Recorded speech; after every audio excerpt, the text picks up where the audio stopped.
네, 정부의 대응에도 좀처럼 올라가지 않는 출산율. 가톨릭교회는 이번 대책 어떻게 바라보고 있을까요? 그리고 출산율 높이려면 어떻게 해야 될까요? 취재 기자와 자세히 살펴보겠습니다. 자, 김혜영 기자, 제4차 저출산 고령사회 기본계획 교회 입장부터 설명을 해주시죠.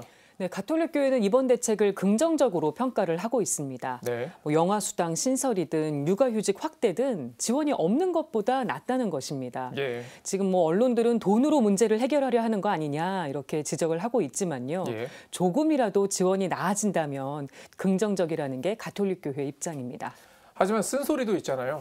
그렇습니다. 정부가 저출산 대책을 세우고 지원을 늘리는 건 좋은데 정부의 의지가 정말 절박한가 가톨릭교회는 이 점을 지적하고 있습니다. 네. 서울대교구 생명위원회 사무국장 박정우 신부는 정부가 정책의 우선순위를 저출산 극복에 둘 필요가 있다고 강조했습니다. 네. 그러니까 저출산 문제를 재난으로 생각하고 빚을 내서라도 대대적인 대응에 나서야 한다고 주문을 했습니다. 결혼이 점점 늦어지고 또 일부에서는 결혼을 하지 않겠다고 하는 비혼주의도 확산되고 있는 상황입니다. 예. 결혼을 하려고 해도 집 구하기가 어렵고요. 또 아이를 낳아도 당장 맡길 곳이 부족한 것이 현실인데요.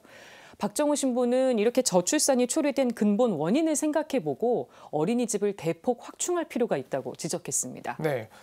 가톨릭교회는 그동안 저출산 문제의 절박함 강조해 오지 않았습니까? 네, 서울대교구장 염수정 추기경은 기회가 있을 때마다 저출산 문제를 언급하면서 정부의 대대적인 대응을 촉구를 했습니다. 예.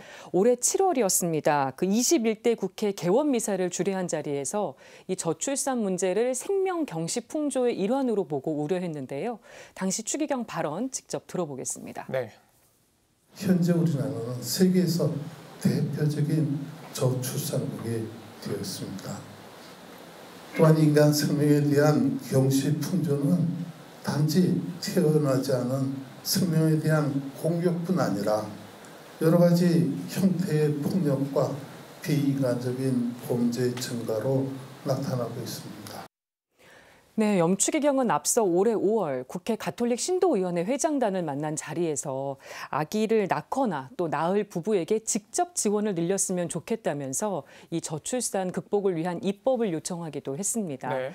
지금 국가적인 이 저출산 문제를 극복하기 위해서 교구들도 나서고 있는데요. 수원교구 같은 경우는 생명 지원 사업을 통해서 출산 지원금 또 양육 지원금을 지급하고 있습니다. 네. 출산 지원금은 셋째 자녀를 임신했거나 출산한 경우, 또 양육 지원금은 세 자녀 이상의 다자녀 가정, 또 한부모 가정, 물론 형편이 어려운 경우에 해당이 됩니다. 예.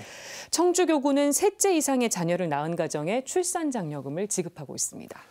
네, 끝으로 저출산 극복을 위한 제언들도 좀 소개를 해주시죠. 네, 경제적인 지원이 출산율 높이는 데 도움이 되겠지만 근본적인 해결책이 될 수는 없다는 게 전문가들의 지적입니다. 예. 그러니까 누구나 안심하고 아이를 낳아서 기를 수 있는 환경을 조성하는 게 중요하다는 얘기겠죠. 네.